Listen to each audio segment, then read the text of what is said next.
Hey everyone, welcome back to my channel. Today I wanted to just hop on here and do a quick little nail set. I've been doing a lot of Gel X tutorials lately and I thought it'd be fun and switch it up and do a polygel set because it's honestly been forever since I've done one. I have no idea what design I'm gonna do yet. I'm just kind of winging it right now, but I do know that I want them to be super long and really cute. And this of course is just gonna be a practice set, but I'm gonna show you every single step along the way. So feel free to follow along and let's practice doing our nails together. I'm gonna start off with some basic prep. First, I like to trim my nails short so that there's nothing peeking out underneath the extensions. And then I like to go in and file off any jagged edges with my glass nail file. This one is super cute. It has a Hello Kitty pattern on it and I'm just so obsessed with it, and it's super gentle on your natural nails. Next, I'm going in with the Sally Hansen cuticle remover. This stuff basically softens up all the dead skin around the nail plate, which makes it super easy to clean everything up. So I like to let it sit for about 15 seconds and then I start gently pushing back my cuticles with a cuticle pusher, and that really helps get rid of all that white gunky buildup on my nails. Cleaning up your cuticles is so important before starting any nail set. If there's any leftover cuticle on the nail, it can cause lifting later on and we definitely don't want that. So just clean it up as well as you can and then wash off the remover with soap and water. This next step is totally optional, but I like to trim off any excess skin around the cuticle. But if you do want to trim your cuticles as well, just make sure you're only clipping off the white parts because that's the dead tissue, and avoid cutting any of the live tissue. Now I'm just going to go in and lightly buff the surface of my natural nails using a buffing block. I'm not putting a lot of pressure or over buffing, especially since I just removed a previous set and my nails are already a little bit dry. But this step will just help create a slightly rougher surface and remove any leftover oils, which helps the product stick better. So a good buff really helps prevent lifting and it keeps your sets lasting longer. Next, I'm using the Model 1's 3-in-1 primer. This one's brand new. I think it's a dehydrator, primer, and nail nourisher all in one. I'm really curious to see how it holds up long term. I haven't really done a wear test so far, but I'm planning to use it before my trip coming up because I'm gonna go see my boyfriend in a week. So I'm gonna try to use it and hopefully it lasts. I usually go for the Model 1's dehydrator and primer duo in all my videos. So I think it would be good for me to compare the two and give you guys any final thoughts I have. So I will definitely keep you guys updated after the trip and let you know how it held up. For now, I'm going to apply a thin layer to each nail. One thing I do like about this product though is that it doesn't have a super strong chemical smell like the duo does, or at least not to me, so I think that's a win.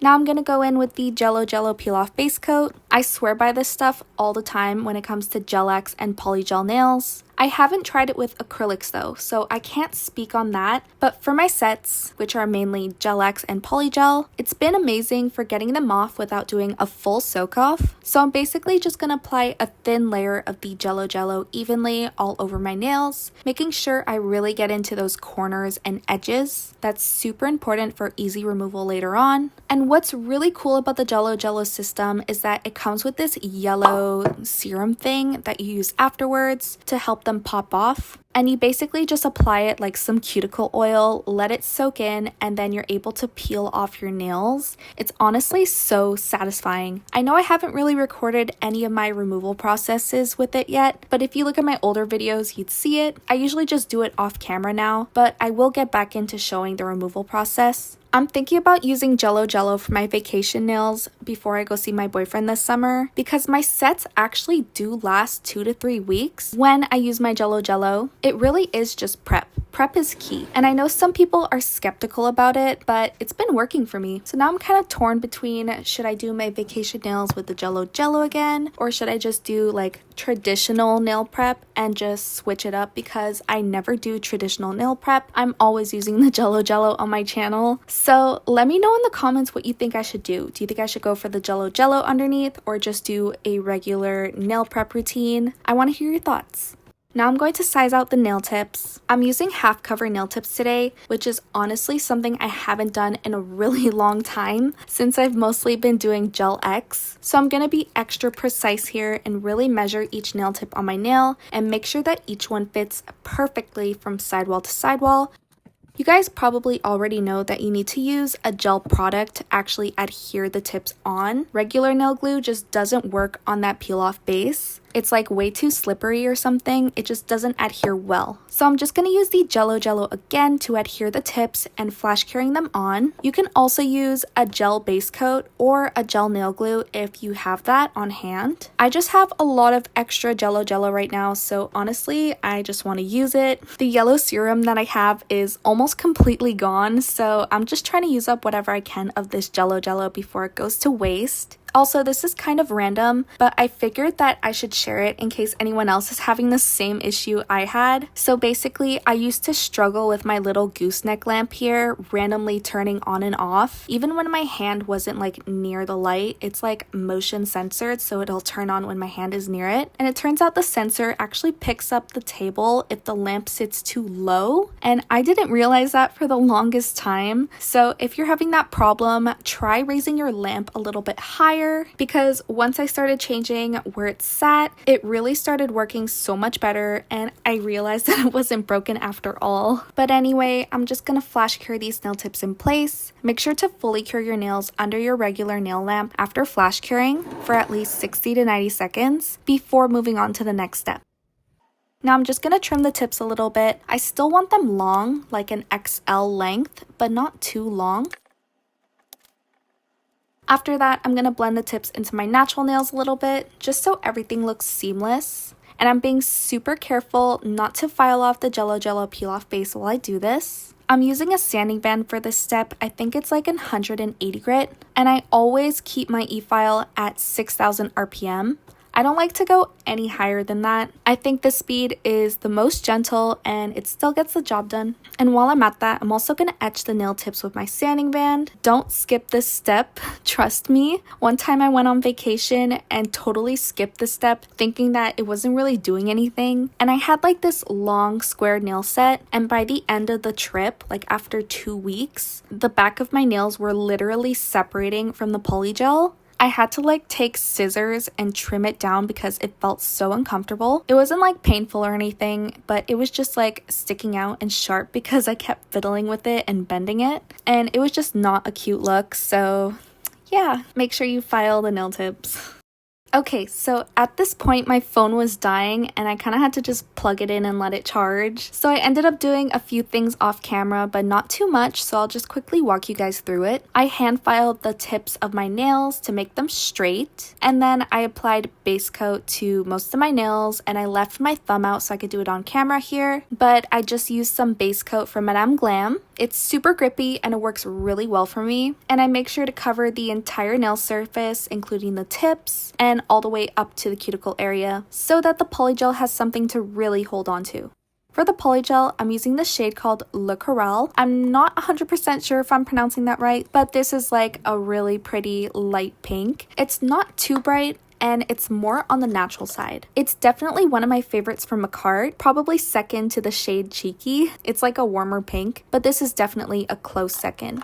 Here I'm just applying some isopropyl alcohol to my glass dish. This time I'm using 70% instead of 90%, so we'll see how that works. I'm dipping my brush in and swirling it around to really soak it in. I like to have a lint-free wipe nearby to dab off any excess liquid. That way it's not too wet when I'm working with the polygel. Since I haven't done long nails in a while, I was a little bit skeptical about using 2 beads of polygel. I wasn't sure if I needed 3 for this length, but honestly, if it's not enough, you can always just apply more layers. And that's one of my favorite things about polygel, is just how buildable it is. So I started patting my first bead into place, but I'm careful to avoid the cuticle area for now. I'm basically focusing on patting and moving the gel from side to side on the nail and making sure that it just covers the entire nail tip and free edge evenly. It's really important to keep your brush wet too while you're working on the polygel, because as you keep patting it, the brush can start to like dry out. The polygel will start to stick to it, and then it just makes like a really messy application. It just means more cleaning.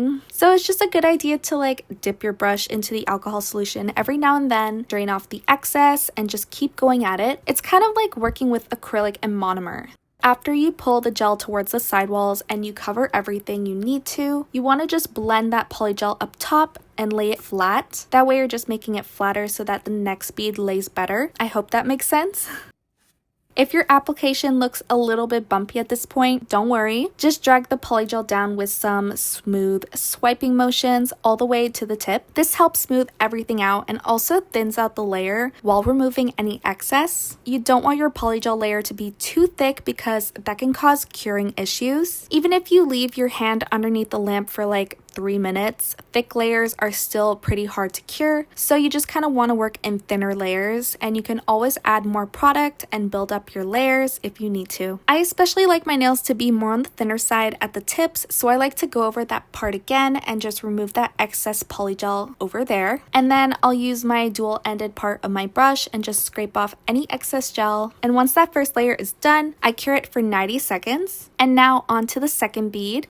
I'm placing it just underneath the cuticle area, basically where I flattened out that first bead, but I'm still leaving a tiny gap between the gel and my cuticle, and I'm just going to start patting that down into place and working it from sidewall to sidewall again. Once I feel like most of that nail surface is covered, I like to angle my brush and start gently tucking the gel closer into the cuticle, being super careful not to get any on my skin. And I always like to leave the smallest gap between the cuticle and the gel, just so that it doesn't overflow, and because overlapping it can really cause lifting. And after I've managed to tuck the gel near the cuticle and on the sidewalls, I like to spread the rest of the gel down towards the tip, and this extra bit will also help me build my apex. If you don't know, the apex is basically the highest point of the nail structure. It's what gives your nails strength and durability, and this is especially important if you're creating a longer nail set, because the longer they are, the more support they need to prevent breaking. Shorter nails don't need that much of an apex, but for this length, you definitely want to have like a nice strong curve.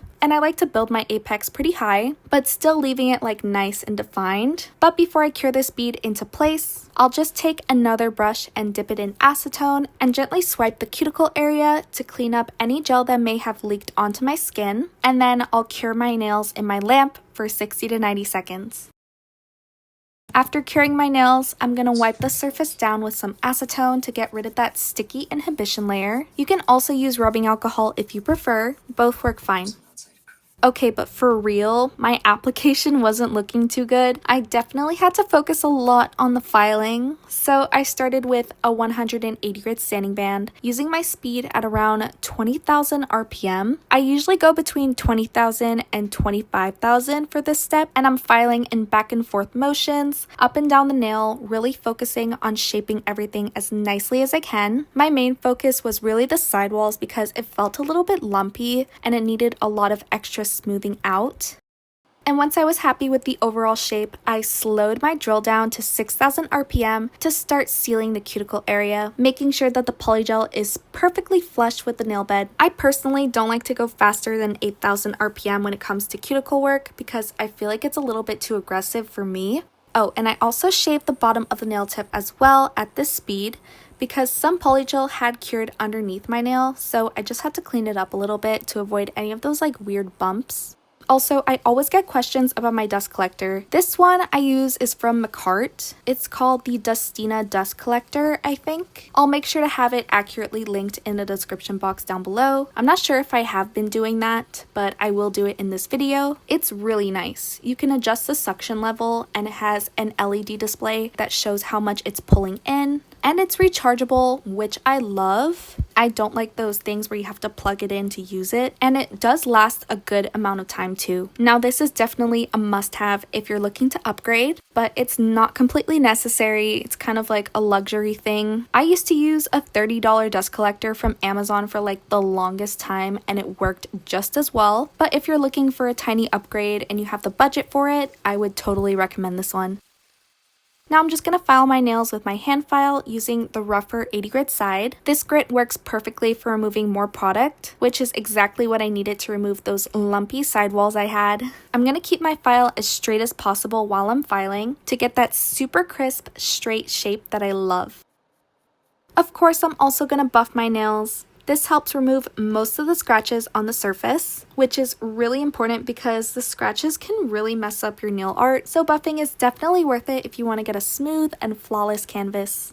After I'm done filing and buffing, I like to wash my hands with soap and water to get rid of that extra dust. And then when I come back, I like to spray my nails with some isopropyl alcohol and wipe them down to remove any leftover oils from the soap. And this makes my nails like super clean and sanitized and ready for polish. Alright, now it's time to create those classic French tips. I'm using my absolute favorite white gel polish ever, the Valentino Beauty Pure number 45. If you know, you know. Honestly, I'm so obsessed with this polish, and you'll see exactly why in a second. I like to use my number 15 brush for my Frenchies because it's just honestly the perfect length for me to get those super clean French lines. So I'm going to load up my brush with the white gel polish, making sure that the bristles are evenly coated. Today, I was feeling the A method, so that's exactly what I went for. First, I drew a line to mark how deep I wanted my French nail to be, and then I created a little V shape going down the nail, and I used that line in the middle to connect to the V, and boom! You got a perfect French tip. This method is honestly one of the best beginner-friendly ways to do a French tip, and it's honestly how I started to learn how to freestyle mine, but I still like to go back and do the outline technique sometimes because, you know, you gotta practice the basics. Now here's why I love this white gel polish so much. Look at that coverage. It's stunning, and it just makes everything look so clean and crisp. It's just so satisfying doing Frenchies with this polish, I swear. And if you get any gel polish on your skin, just make sure you wipe it off with isopropyl alcohol or acetone on a lint-free wipe. I also made my French tip a little bit more narrow than usual because the inspo picture had more of like an almond-shaped French on a square nail. So I wanted to replicate that, and I decided to taper in my smile line with my brush to get that same look. I repeated this technique on both my pointer finger and my ring finger. Those 3 nails all needed French tips before I moved on to anything else. And once I was happy, I cured them for 90 seconds to make sure that the white gel polish was fully cured before moving on to any other step. Okay, now it's time to mix some colors. I'm starting with Pure Cloud and Blue Denim from Madame Glam. One is a light blue and the other one's a darker blue. I honestly didn't have anything in between, so we're just kind of playing some color mixing right now. And we're creating our own custom shades. I grabbed a tiny sponge with my tweezers and gently dabbed the color into my French tips, focusing on the corners only. I did the same on my middle nail and right on the corner too. You get a good coverage with the sponging technique, kind of giving like an airbrushed look. And I ended up doing 2 layers of each color, curing in between each layer for 30 seconds. Next up, I moved on to the purple and I used Persian Sea from Madame Glam. Before going in with the blue, I did use the same sponge, but I sponged off the excess blue polish using a lint-free wipe. I didn't have to cure the sponge or anything. It pretty much did a good job soaking up that excess polish, and then I was able to go in with the purple. And then I placed the purple right next to the blue areas, creating more of like a pretty gradient effect. And just like with the blue colors, I did 2 coats of purple so that it gets nice and opaque. Honestly, if you have a warmer purple, I'd recommend using that one. This one was a little bit more cool toned. I don't know why I just kept forgetting about my thumb in this look. It usually doesn't happen, but it did today. But yeah, this part was super fun and actually really easy. And when you're done with sponging, you could just toss the sponge out after this because we're not going to need it anymore. We're basically done with any of that faux airbrushing, and we're going to move on to the next fun part, which is all the line work. Alright, now I'm adding some green and yellow to my palette. The green I'm using is called Love to Fiesta, and the yellow is Honeycomb, both from Madame Glam again. I'll link everything I'm using down below for you guys so you guys can check it out. I also threw in this really pretty pink called Angel Wings. Honestly, there's so much pastel going on here. It's giving like light summery vibes. I started with the yellow and just made some little strokes on the side of my nails. You can totally follow along what I'm doing on screen, and it's super simple. While I was doing these strokes, I didn't realize that my nails needed to be buffed more until I was doing the line work because the gel polish started to bleed into those tiny cracks and crevices on my nails, if you know what I mean. So I had to fix that by applying a layer of matte top coat to smooth everything out before continuing. Otherwise, the design would have looked a little bit weird. I probably should have done that before starting the French tips, but I just noticed now, so it's better late than never. I cured that layer on, and oh my gosh, it made the biggest difference. It just makes the surface so smooth and easy to paint on, so I definitely recommend it if you're having the same issue. Next, I moved on to creating the little star on my middle nail. I started by putting a dot in the middle, and then I dragged thin lines outwards to create the star shape. Pro tip, use a thin brush for this. It's just the best. Brushes with thicker bristles just make the star look too chunky, but a thin brush keeps everything like super neat and delicate, and it always comes out so cute. Then I created a blue hibiscus flower using the blue mix I made earlier. It's kind of tricky to explain, so I'm not really going to try to explain it, but I am going to pop a little picture on the side here to show you guys what I'm replicating. Basically, I'm just dotting and connecting the dots to the center, and those are going to be like my petals. And then I'm adding a little streak extending from the petal, and voila, that's my hibiscus flower. I did the same thing with the purple towards the bottom of the nail too, just like the reference photo. And lastly, I used the pink gel polish to add 2 little streaks right next to the blue hibiscus flower on top of my nail, and it's such a cute little subtle detail. Next, I switched to the green gel polish and added a few more streaks onto my French tips, but then I noticed that the green was a little bit darker than I wanted, so I had to do a little bit of color mixing again, and I grabbed this dusty pastel green from Madame Glam and I mixed it with a little bit of their white gel polish just to make it a little bit more vibrant and airy. And that was perfect. It definitely matched the inspiration picture so good. I think the darker tone would have definitely thrown everything off balance a little bit, so I would definitely recommend a lot of pastel colors for this set. On my pinky, I added 2 more streaks, blue on top and purple on the bottom. For my thumb, I went in with yellow on top and green on the bottom, then I cured all those streaks together before moving on. Now it's dotting time, and this is where the pink gel polish starts to play in and really shine. I'm going to dot along the line work on my pointer finger, ring finger, and my thumb as well with that soft pink, and it just adds such a sweet and delicate touch. Now I'm going to grab some blooming gel from a cart, and I'm only going to apply it on my pinky, and I'm just going to leave it wet, no curing at all yet. Then I'm going to go in with my dotting tool and pick up polish from my palette and just going back and forth from my palette to my nail, just picking up some polish and laying down some streaks on my nail as fast as I can. I started with the purple and then I moved on to the pink, and I finished with the yellow towards the bottom. And while it's blooming, I like to use a lint-free wipe to gently swipe the edges because it can overflow a little bit and make it look lumpy. So I just swiped off that excess away, and once I'm happy with how it bloomed, I pop my hand underneath a lamp to cure for 60 seconds. After that, you're going to want to seal everything in with a top coat. I'm using the Koopa Glossy Gel Top Coat, curing it again for 60 to 90 seconds to get that perfect full cure and shine. Now for the easiest part, which is adhering the charms, and is also honestly one of my favorite parts. Today, I'm going to use the McCart rhinestone glue to place a few butterfly charms onto my nails, plus some rhinestones. I added the butterflies to my French nails, and I placed the rhinestones on my middle nail and along the streaks on my pinky nail. And once I was happy with how everything sat, I made sure to give everything a full cure so that it sets in perfectly. And after I cure my nails and apply top coat, I like to wipe my nails down with some isopropyl alcohol to just clean the surface and get rid of any uncured gel residue. To finish off, I'm using the Blossom Rose Cuticle Oil, and I'm gently massaging that into my cuticle area just to give them a nice rehydration after all that work. And here are the finished nails! I absolutely love how they turned out. The pink base with the white French is just always a good pair, and all those little pastel details and airbrush colorways are just giving it life. Plus the butterfly charms and rhinestones just make everything pop and add such a nice final touch. Thank you guys so much for watching this video. I hope you guys liked it. Please like, comment, and subscribe to my channel, and I will see you guys all in my next one.